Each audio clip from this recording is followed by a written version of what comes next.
Me estoy refiriendo a ni más ni menos que al señor Jerry Thomas, quien a mediados de 1800 ya empezaría a ser muy destacado en distintas barras de San Francisco, de Nueva York, y se habría hecho muy famoso por su particular forma de preparar bebidas.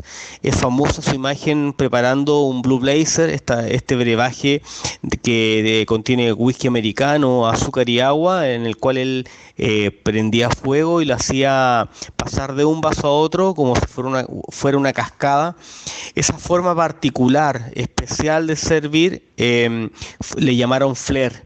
Por lo tanto, también se le dice que Jerry Thomas es el fundador del flair y además de eso, y mucho más relevante aún, creador del primer libro de cócteles en el año 1862. El hielo llega a los bares, los cócteles pasan de ser bebidas levantamuertas o con fines más bien medicinales a ser bebidas festivas, y junto con ello aparecen los primeros bartenders rockstar o famosos de la historia. Y me encanta este capítulo de la coctelería porque hablamos del quien para mí es alguien muy muy importante en la cultura del cóctel. A mí me gusta mucho ocupar la imaginación para poder tratar de transportarnos a la época. Si me siguen un poquito, imagínense trabajando en 1860 en un bar. Seguramente, al no haber ningún libro de cócteles todavía publicado, la forma que teníamos de aprender era acercándonos al bartender, haciendo un buen trabajo y logrando ojalá que nos compartiera un poco de su saber. Seguramente ese saber era algo muy preciado, muy valorado, que también los bartenders no se lo entregaban a cualquiera. Así que la relevancia de este primer libro, de la guía del cóctel de Jerry Thomas, es fundamental, porque se convertiría su publicación como en una verdadera Biblia, un punto de guía. Habría servido también para que se estandarizaran o se comenzaran a homologar las recetas. Una de las tantas teorías de por qué hay tantas versiones de un mismo cóctel es porque justamente había poco acceso a la literatura, había mucho analfabetismo en mucha época, por lo tanto el seguir una simple receta, a pesar de que existiera un libro, ya era muy complicado y cada uno lo hacía un poco como se le iba traspasando y con ciertas variaciones. Otro punto muy relevante acá es que si bien el primer libro de cócteles se publica en el año 1862, 200 años antes ya se habría publicado un libro de cocina llamado El cocinero francés. Este libro también es denominado como el libro que marca la forma de cocinar en la actualidad, en el ámbito más contemporáneo. 200 años antes se publicó el libro del cocinero francés, y ahí uno también puede hacer la reflexión de por qué existe esta gran brecha entre el mundo de la gastronomía y el mundo de la coctelería, entre el chef y el barman. Bueno, esa brecha con el tiempo vamos a descubrir cómo se fue cortando y hoy día estamos ahí muy parejitos. Todavía siguen siendo los chefs los reyes de la escena, pero los bartenders les seguimos ahí muy de cerca. Grande Jerry Thomas, el padre de la coctelería contemporánea para muchos. Sin duda él fue una base, un pilar fundamental para el desarrollo que tendría la coctelería de aquí en adelante. Junto con Jerry Thomas, también el desarrollo de la hotelería, de los hoteles 5 estrellas para atender a este nuevo tipo de cliente que era el hombre de negocios, habría abierto los primeros bares de lujo. La coctelería en este momento vivía su mejor momento, un momento de apogeo, un momento donde los cócteles se hacían con las mejores bebidas, el coñac era base alcohólica de muchos cócteles muy deliciosos de la época, y el arte de ser bartender era muy valorado. Se decía que un bartender tenía tanta relevancia como un abogado, como alguien, un político, o sea, su voz, su opinión era muy muy relevante, y eso hizo que muchos quisieran ser bartenders. En esta profesión tan potente mediáticamente en la época, en Estados Unidos se deroga la ley seca. Esta ley seca ya se impuso en todos los estados en los años 20 puso un alto al movimiento de la coctelería estadounidense y algunos destacados bartenders lo que hicieron tenían varias opciones. Una era si querían seguir trabajando de bartenders, a Europa, a otros países, y fueron en gran parte los que ayudaron a expandir la cultura del cóctel americano en distintas partes del mundo. Por lo tanto, este momento también es muy importante para entender cómo se desarrolla la coctelería y por qué se expande por todo el mundo el estilo americano de coctelería. Algunos otros habrían ido a Cuba, a un lugar cercano, maravilloso, hermoso, para poder fundar la cultura americana del cóctel en Cuba, que se habría convertido en Las Vegas en esa época de Estados Unidos. Mientras tanto, en Estados Unidos no se podía beber, consumir ni producir alcohol porque estaban, como hablábamos, en ley seca. En Cuba, en este capítulo es relevante y importante, se empieza a desarrollar la cultura del cóctel de forma muy potente al convertirse como en el lugar de festejo, de viaje para quien quería tomarse una copita y quien quería pasarlo bien con todas las bondades que entregaba Cuba. Ahí les alcanzo una foto donde un poco se muestra la celebración. La imagen a la derecha muestra un poco un cabaret y cómo la estaban pasando estos gringos en Cuba en momentos de la época de la ley seca en Estados Unidos. Y también provoca con ello la creación de la coctelería clásica cubana. Cócteles que al no haber el ingrediente seguramente original, habrían sido reemplazados con ron y habrían nacido las versiones locales. Es así como cuenta la historia que un ingeniero norteamericano llamado Jennings Cox, queriendo hacer un whisky sour, bien, que seguramente lo bebía en Estados Unidos, no encuentra whisky, pero sí encuentra ron, y habría utilizado ron, azúcar y limón, y lo habría bautizado con el nombre de la mina en la cual él trabajaba, que era la mina Daiquiri, y habría nacido el Daiquiri. Con el tiempo habría nacido, seguramente queriendo hacer un mint julep, una mezcla de ron, hierbabuena, azúcar, limón y agua, que podríamos llamar hoy día, y se llama y es conocido en todo el mundo como mojito, y así. O el mismo cóctel presidente, queriendo hacer un Manhattan, pero no tener los ingredientes, hacer una adaptación y nació el presidente. Varios cócteles en Cuba fueron adaptaciones de bebidas que ya existían en Estados Unidos, por esta expansión y llegada de bartenders norteamericanos a distintos lugares del mundo. Este periodo de la historia que significa el inicio de la ley seca en Estados Unidos hasta los años 60, también un capítulo importante y no menor es la fundación de lo que es la IBA, la International Bartender Association, que se funda en 1951 con 7 países y que hoy día ya son 64. Muchos países de América son miembros. La asociación más antigua que tiene vigencia en la IVA es la Asociación Argentina AMBA, de donde también la representará en algún minuto el gran Pichín Policastro. Así que la coctelería en este momento, estamos hablando de un momento de jolgorio máximo, a tal punto que hoy día denominamos a esta época como el Golden Age, la edad dorada, la edad más linda quizá para haber nacido y haber sido bartender. Una época donde con todos los aportes que entregó la hotelería, con sus hoteles de lujo, Jerry Thomas con su libro en 1862, con la fundación de grandes compañías también de espirituosas de calidad altísima. En 1800 también se funda distintas compañías como la compañía Bacardí, William Grant Sons, lo que después se llamaría Diageo también, un montón de compañías enfocadas en crear el mejor alcohol que se pudiera consumir, un alcohol de calidad. Grande, Walter, abrazote amigo. Bueno, aquí seguimos con este periodo de la historia. Como ustedes ven en la imagen que le acabo de compartir, bueno, la ley seca llega a su fin, manos arriba, todos celebrando, un saludo por eso. Llega el año 1933, 13 años de ley seca hubieron en Estados Unidos. Imagínense lo que pudo haber significado eso. Lo que a mí siempre me llama la atención también es que muchos libros de coctelería se publicaron, se lanzaron en plena ley seca en Estados Unidos.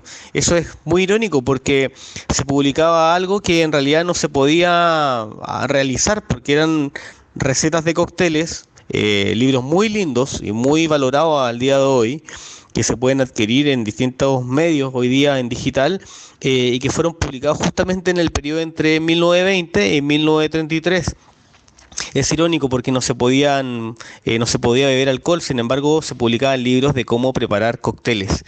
Pero bueno, cuando la ley seca llegó a su fin, los consumidores ya habían dejado de lado los cócteles lujosos consumidos hasta inicios del siglo XX y empezaron a pasarse a tragos más bien simples y enfocados en el sabor de los espirituosos bases, como por ejemplo el martini seco, el Manhattan. La excepción a la regla fue el movimiento de la coctelería tiki, que estoy seguro que muchos de nuestra audiencia son seguidores y de seguro visitarán Perú en pronto porque van a tener su tiki festival y todo lo demás. Bueno, hablando sobre un poquito sobre lo que es la coctelería tiki, la historia de esta temática tan divertida en la coctelería, que era la excepción a la regla, ¿no? Porque la coctelería en esta época, y los libros también lo grafican, eran cócteles muy simples, con pocos ingredientes, tal vez en un mundo donde todavía no había tanta expansión y tanta variedad de alternativas. Pero la coctelería tiki trajo eso, trajo la fruta, trajo la alegría, y este movimiento se convirtió en un movimiento muy muy extenso que estuvo de moda por mucho tiempo. Son cerca de 50 años que estuvo vigente hasta los años 80 y hoy día revive nuevamente con mucha fuerza, y sus dos grandes personajes fueron, bueno, todos lo conocen seguramente, Don the Beachcomber y Trader Vic. El primero, Beachcomber, hoy día es considerado como el fundador el primer empresario en abrir un bar tiki en Estados Unidos, con toda la temática polinésica, de lugares paradisíacos, pero a Trader Vic se le concede algo también, se le concede la creación del Mai Tai, de este cóctel que es un ícono en la coctelería tiki. Así que ahí tienen un gol cada uno. Si quieren, hoy día le damos un empate a ellos dos y otro día hacemos la historia y le ponemos un poquito más de polémica a ver quién es el más grande en lo que es la categoría de la cultura tiki. Bien, la coctelería vivía su máximo apogeo, a tal punto que esa etapa la llamamos el Golden Age, pero todo lo que sube tiene que bajar y la coctelería vive un momento de recesión justamente en el periodo llamado Fast Drink. Para los más románticos, este periodo también se llama la edad oscura de la coctelería. Me tocó ir a una charla en Tales of the Cocktail donde hablaban de esta época como la edad oscura de la coctelería, y se los quiero comentar ahora y ustedes sacarán sus propias conclusiones si fue una época bonita, divertida, o fue una época pobre y que poco le ayudó a la coctelería, de cómo venía ya asociada a cosas tan producidas, tan elaboradas, tan bonitas, tanto detalle, y qué significó este periodo llamado Fast Drink. Porque al momento de sentarse y ver los costos, la pregunta era: Bueno, ¿qué es lo que más nos produce costo de materia prima? Bueno, la fruta que se echa a perder, los productos que son perecederos, y la solución era, bueno, consigamos productos que no perezcan tan rápido, que tengan mayor periodo de duración, por lo tanto, tener un premix o un jugo que no fuera natural era una opción muy válida porque tenía un sabor parecido y al final del día la mezcla lo ocultaba un poco, ocultaba el sabor sintético un poco de estos productos. Otro problema también era la mano de obra. ¿Por qué? Porque bueno, el bartender solían pensar en esta época de que cuando lograba tal maestría, de alguna forma se volvía muy costoso, por lo tanto se empezó a privilegiar gente más guapa, hombres y mujeres adentro de la barra, y el término barman o barwoman pasa a ser reemplazado por el término bartender, al hombre o mujer que trabajara y atendiera la barra, más bien atendiera la barra. Por lo tanto, acá en esta época no es un periodo de mucha educación, no es un periodo donde los bartenders tuvieran la costumbre de estudiar para dedicarse a ser bartenders. En este periodo llamado Fast Drink, es considerado un periodo en el cual se le coloca mucha cabeza comercial al ítem bar. O sea, acá dejaron de ser por un periodo de tiempo los bartenders los dueños de los bares. En un periodo anterior, quien abría un bar lo atendía. En este periodo ya la característica era más bien quien ponía un bar ya estaba abriendo el segundo, o el tercero, o el cuarto, estaba abriendo una cadena de bares. Por lo tanto el bartender ya se convertía en un empresario y empezaba a contratar gente. Bueno, en este periodo que se le pone tanta cabeza comercial, el foco era hazlo rápido, hazlo siempre igual. Y en ese hazlo rápido, hazlo siempre igual, se crean un montón de insumos necesarios para cumplir ese objetivo, como eran los premixes, como eran algunos jugos sintéticos. Habían algunas problemáticas cuando se hablaba de costo. ¿Y quién trabajaba detrás de una barra? Más bien era, en su mayoría, no vamos a generalizar, pero en su mayoría gente guapa, con estilo, con onda, que hacía que los bares fueran muy atractivos básicamente por un tema visual. Lo que predominaba como insumos para hacer cócteles eran lo que se bautizó, y es un auténtico sacrilegio, los alcoholes de batalla. Los alcoholes de batalla eran la bebida más barata, adivinen para qué, para hacer cócteles. Se le hizo un pobre favor a la coctelería que venía tan bien ponderada y se comenzaron a hacer cócteles con la bebida más barata porque la excusa era que la mezcla ocultaba todo. Puntos positivos. Bueno, se incorpora la mujer de forma más común detrás de una barra, con todo lo que aporta en las mujeres en cuanto a distintos ámbitos y puntos de vista. Las cartas empiezan a utilizar todo el concepto de neuromarketing, adecuando los productos de una forma determinada para que puedan ser vendidos de una forma más atractiva, etcétera. Llega la licuadora, dejaba de ser un lujo tener una licuadora, y llega la licuadora para agregarle nuevas texturas, la textura frozen, para hacer tragos en cantidades, etcétera. Entonces es una época que tiene sus pros y sus contras. Dentro de los pros, como decíamos, se incorpora la mujer, se incorpora mucha inteligencia comercial, se incorpora también el concepto de cómo se ordena el frente de bar, con la misma lógica de una góndola de supermercados, desde los productos más básicos hasta los más premium en altura. Se estandariza y se incorpora la velocidad a la coctelería, cosa que lógicamente el día de hoy también es muy valorada, pero dentro de los puntos negativos es que se le resta mucha calidad a los insumos con los cuales se hacía la coctelería. Ya hablábamos de que se crea el concepto de alcoholes de batalla, el alcohol más barato para hacer cócteles. Se utilizan insumos poco naturales para también hacer o replicar sabores que, si se hacía con la fruta fresca, se volvían muy costosos, etcétera. Bueno, en los años 90 el movimiento de la coctelería estaba empezando a salir de su estancamiento gracias a bartenders como Dale de Groff. Ya les hablaré un poquito más adelante de Dale. Pero el cine Hollywood, así como puso de moda el dry martini batido y no revuelto de manos de James Bond o a solicitud de James Bond, también haría famosa la vida o el estilo de vida de lo que sería un bartender de la época. Y Hollywood lanza Cocktail, película que inspiró a un montón de bartenders en el mundo y que quisieron lo mismo que aparecía en la película, hacerlo en la vida real. Es decir, trabajar en un bar, lograr sus sueños, ¿por qué no? Poner toda su personalidad y alma detrás de una barra y abrir su barcito en una isla paradisíaca o, ¿por qué no?, abrir su propio bar. Era lo que un poco contaba la historia de esta película llamada Cocktail, que la protagoniza Tom Cruise, el galán de la época, así que era completamente cool y ansiado por muchos que veían la película el querer replicar esto.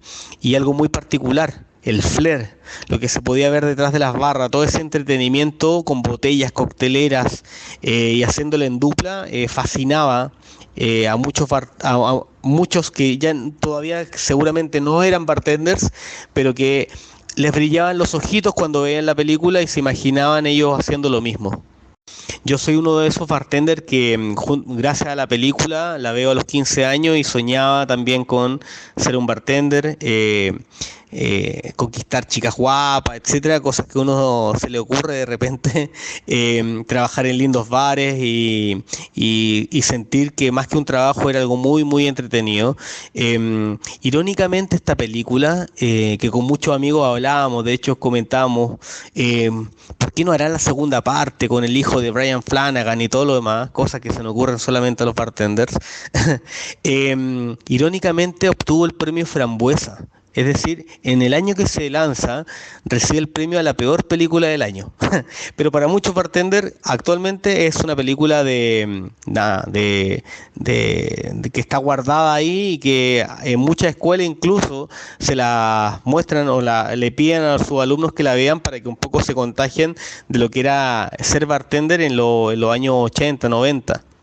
Y aparece la figura de Dale DeGroff, quien también hoy día es considerado como uno de los máximos referentes de la cultura contemporánea actual de la coctelería y un impulsor de que la coctelería vuelva a lo que era antes, donde frases célebres de él, un buen cóctel es la suma de cada uno de sus ingredientes, es decir, dejaba atrás el hecho de alcoholes de batalla, no, buenos alcoholes para poder hacer grandes cócteles, una buena marca de alcohol base, ingredientes frescos, los métodos aplicados de acuerdo a lo que se quiere conseguir, es decir, todo lo artesanal volvía a la cultura del cóctel gracias en gran medida a la plataforma que tenía Dale DeGroff en el bar en el cual trabajaba en Nueva York.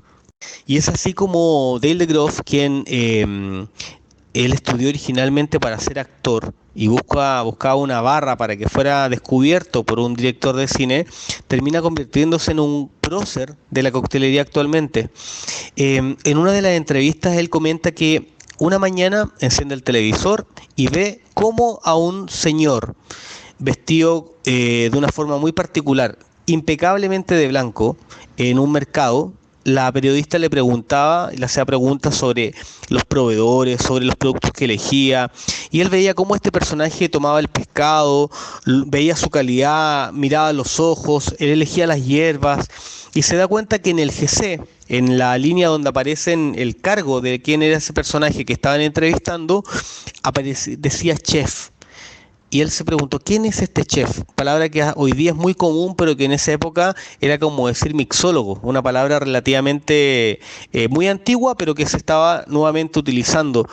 Y ve que este personaje llamado chef, a diferencia de un cocinero, como él lo conocía, tenía mucha preocupación por la calidad. Y hizo el paralelismo de qué es lo que estaba pasando en los bares y se dio cuenta que estaban utilizando muchas cosas sintéticas, productos de mala calidad, y lo que hizo en su bar, en el bar que él estaba abriendo, en el Rainbow Room en Nueva York, un bar hermoso en un rascacielos, dice, bueno, voy a hacer lo que están haciendo los chefs, voy a ir al mercado, voy a escoger los limones, voy a escoger las hierbas aromáticas, las voy a presentar y voy a hacer con estos elementos tan nobles mi coctelería. Bueno, la hizo Dale DeGroff porque se volvió en un referente máximo de la coctelería. Él no fue quien inventó el Cosmopolitan, pero sí fue quien lo dio a conocer en todo el mundo, al punto que se hizo tan conocido el cóctel Cosmopolitan que llegó a ser el trago favorito de las chicas de Sex and the City.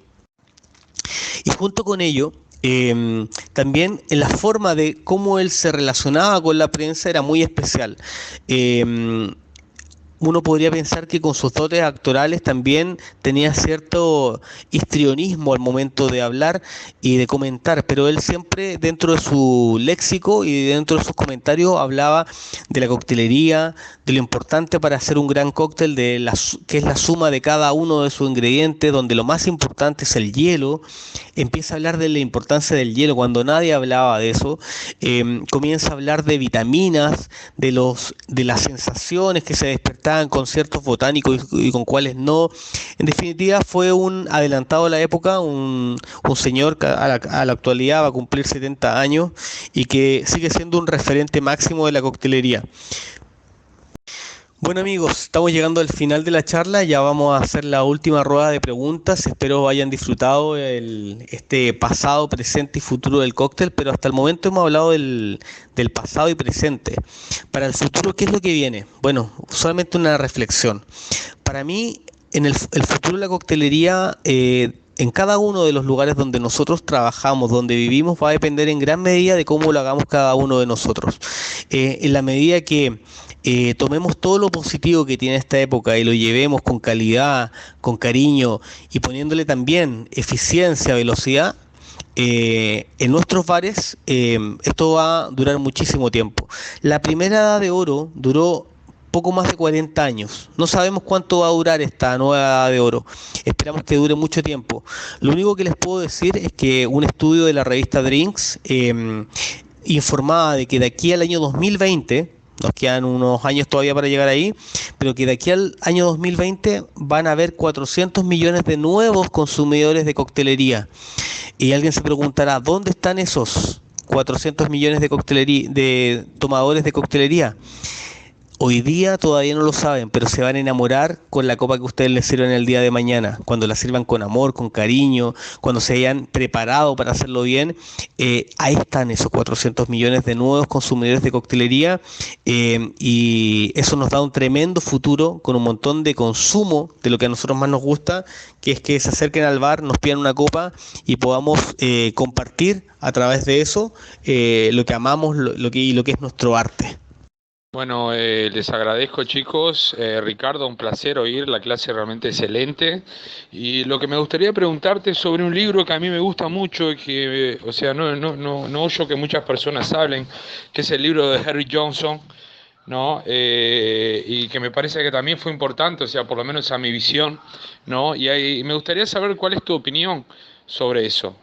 Y también decir que, bueno, que los años 80 y 90, los 80 principalmente, cuando surge esa, ¿no? El flair y ese tipo de coctelería, capaz que dentro de la coctelería no sería tan excelente, pero surgieron muchas personas que hoy, como tú y muchos otros en el mundo, ¿no? Fue mi época también de bartender, de esa pasión, y bueno, que eso nos sirvió como una parte de formación, ¿no? Para lo que hoy podamos hacer un trabajo de una forma capaz que un poco diferente que los demás que tienen una formación más clásica. Bueno, me gustaría saber tu opinión y bueno, y agradecer a los chicos y felicitar a todos por esta plataforma grandiosa.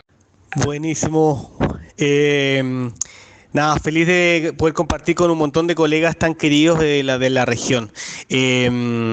Voy a partir respondiendo, me están diciendo, bueno, Walter, amigo, te conocí en Uruguay, compartimos ahí unas copitas en lindos bares y te quiero contar de que me encanta el libro de Harry Johnson, encuentro que es un tremendo aporte. Han habido debates donde he podido estar presente y muchos los ponen como los dos rivales, como dos personajes muy potentes, a Jerry Thomas y a Harry Johnson. Y uno de los resúmenes que me gusta mucho de cómo se da este debate es que, bueno, claro, Jerry Thomas habría sido quien recopila las recetas, porque él no las inventa todas, las recopila y se adelanta a cualquier otro en publicar el primer libro de cócteles. Pero lo que hace Harry Johnson es algo impresionante, porque unos pocos años después publica su libro y lo que le incorpora es, más allá de las recetas, un montón de tips que hasta el día de hoy sirven para armar un bar de lujo y para trabajar más bien la parte operativa detrás de un bar. Así que contarte eso. Mi impresión es que en realidad sí, la tengo que sumar a la charla, porque Harry Johnson es como quien le mete la cabeza, le pone la cabeza a la cultura del cóctel con ese hermoso libro que nos regala unos años después del libro de Jerry Thomas. Y también con respecto a la época esta, el fast drink, donde tal vez no es tan bonita en coctelería, pero muchos de nosotros agarramos gran parte de esa época, sin duda. Yo cuando me inicié como bartender, me inicié en un periodo donde no era lo top ser bartender. Yo lo quise hacer porque me apasionaba, me gustaba, y hoy día tengo la suerte, la dicha, como muchos de ustedes, de que estamos viviendo un momento de apogeo, pero sin duda nos generaba una madurez distinta el haber vivido una época donde no estamos de vacas flacas de alguna manera. Bueno, Ricardo, primero que todo te quería felicitar. La charla estuvo muy interesante. He aprendido mucho, está muy completa. Me da gusto ver cuando uno de nuestros invitados pues trae una charla que se ve que está tan preparada, que es, digamos, como muy completa, porque pues es lo que estamos buscando y bueno, mi pregunta va referente a lo que es, digamos, la época de oro. Mi pregunta es, ¿por qué tú crees que hay como estos sube y bajas en la profesión? Ya que, como tú nos comentabas al inicio, es una profesión que se ganó el respeto desde sus inicios, pero tiene épocas en las que como que tiene un declive muy fuerte, más que todo hablando del continente de Hispanoamérica, donde es muy complicado todavía que en algunos países vean al bartender como un profesional del bar. Y mi pregunta es esa, ¿por qué crees que hay esos declives? ¿Por qué crees que de alguna manera al principio era una profesión tan respetada y llega a este declive donde el bartender, digamos, era considerado una persona más ahí del bar que despacha o algo así, y no es bien remunerado y no tiene, digamos, el respeto que se merece? Y porque otra vez, gracias a Dios, pues estamos viviendo como esta época de oro, donde ya otra vez se le está dando, digamos, como la importancia al bartender como profesional de la bebida. Esa sería una pregunta. La otra pregunta sería más que, ya te digo, me había olvidado la pregunta, ya me acordé. Bueno, la segunda pregunta es, ¿qué pros y contras podrías tú decirme de ahorita, de esta segunda época de oro que estamos viviendo? Porque como todo, pues tiene sus factores positivos y también negativos. Entonces esas serían como mis dos preguntas para terminar ya con la actividad. Y pues agradecerte una vez más, Ricardo, por aceptar la invitación y bueno, pues esperemos que podamos seguir contando con tu apoyo para distintas actividades. Bueno, Tatán, respondiendo tu pregunta, sí, bueno, si tengo que reflexionar sobre por qué tenemos ciertos altos y bajos en la historia de la coctelería, a pesar de que partimos tan bien, como contábamos en la historia, donde el bartender tenía una tremenda reputación o tremendo peso, un poco la opinión que tenían los bartenders de la época de la Edad de Oro, la primera edad de oro, yo lo relacionaría a que aprendamos de la historia y aprendamos de los errores. Si nosotros, tal como decíamos en la época del fast drink, hoy día que estamos viviendo una edad de oro, eh, nuevamente volvemos a prestarle atención a la calidad de los productos con los cuales trabajamos, a la calidad que le entregamos a nuestra cabeza en cuanto a conocimiento, cultura, estudio, en la medida que le restemos cariño y ese factor de amor que es el ingrediente secreto, van a haber siempre alto y bajo. Yo llamaría a que veamos este momento que estamos viviendo con el vaso más bien lleno que vacío, pero siempre con la cautela de que el momento que nos quieran quitar calidad, que le quieran restar importancia a lo más relevante de esto, que es el cliente, vamos a correr riesgo.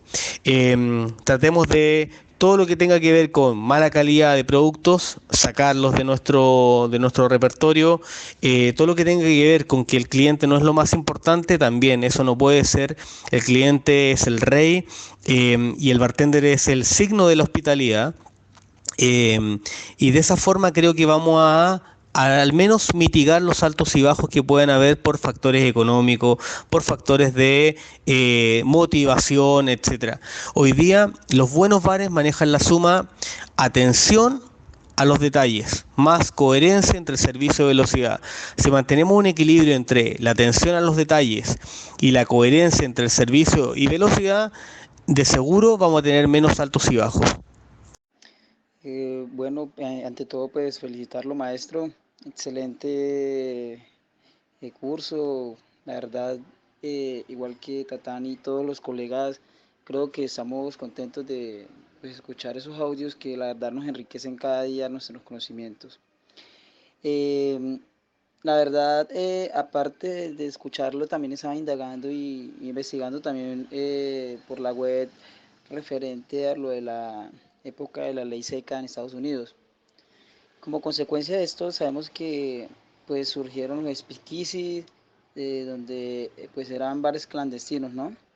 Gracias a ello, o de pronto a ello también surgieron algunos cócteles o bebidas que en la historia no fueron recordados, pero que de pronto tal vez no tengan relevancia en ese momento que surgió esa ley.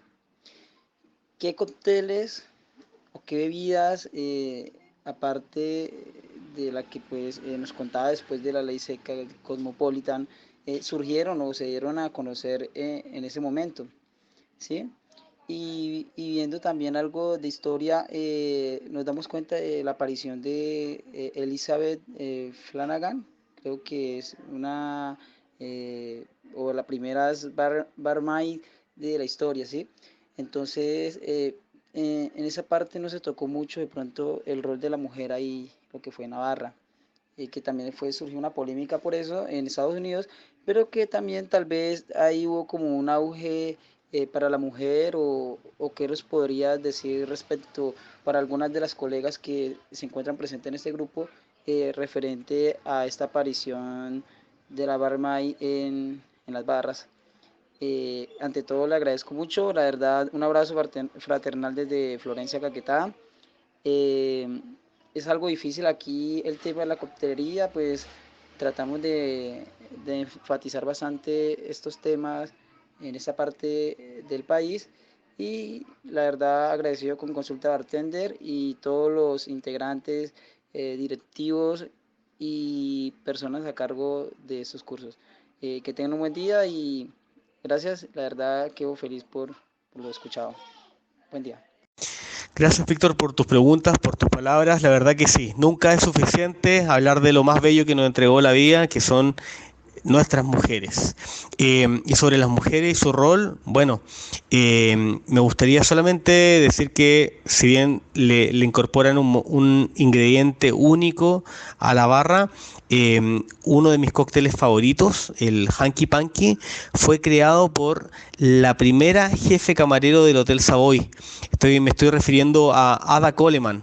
Imagínate, en los años 20, ella crea el Hanky Panky, este cóctel que tiene partes iguales de gin. A mí me gusta hacerlo con Hendrix, obviamente, partes iguales de Hendrix con vermut rosso y una cucharita de bar de Fernet, lo puede hacer refrescado, algunos le gustan hacer los batidos, a mí me gusta hacerlo escanciado hoy día porque es una técnica linda que permite traspasar como todo la cultura del cóctel tras la barra. Pero esta mujer bartender ya en los años 20 era la jefe camarero de uno de los mejores bares del mundo. Para mi gusto, cuando conocí el American Bar del Hotel Savoy, sentí que estaba, habiendo conocido muchos bares, estaba acompañado de un gran bartender peruano que es el señor Luis Llanos. Pudimos vivir en mi caso, la mejor experiencia sentado tras la barra como un cliente. En esa barra se crea, gracias a una mujer bartender, Ada Coleman, en los años 20, el Hanky Panky. Muchas gracias, Master. Estuvo excelente. El año pasado tuve el placer también de conocerlo en clase maestra y espero que este año también nos podamos encontrar por ahí. Todo estuvo genial y espero que, si viene este año, algunos regalitos pues, de Hendrix, sería un monstruo. Muchas gracias a todos, amigos, la verdad que un placer, algo muy especial, porque era, como les comentaba, era la primera vez que hacía esta modalidad, me ha encantado, creo que es adictiva, así que espero estar pronto con ustedes. Les envío un gran abrazo a todos mis colegas y gracias por haberme escuchado, por haber compartido sus preguntas conmigo. Espero verlos muy pronto y si vienen a Chile, por favor avísenme. Mario, mi moderador, abrazote, amigo. Lo que necesites ya te debo una, así que muchas gracias y gracias a Consulta Bartender por haberme invitado. Un abrazo grande, abrazo coctelero, como dice mi amigo Fede Cuco, y nos vemos pronto. Chau.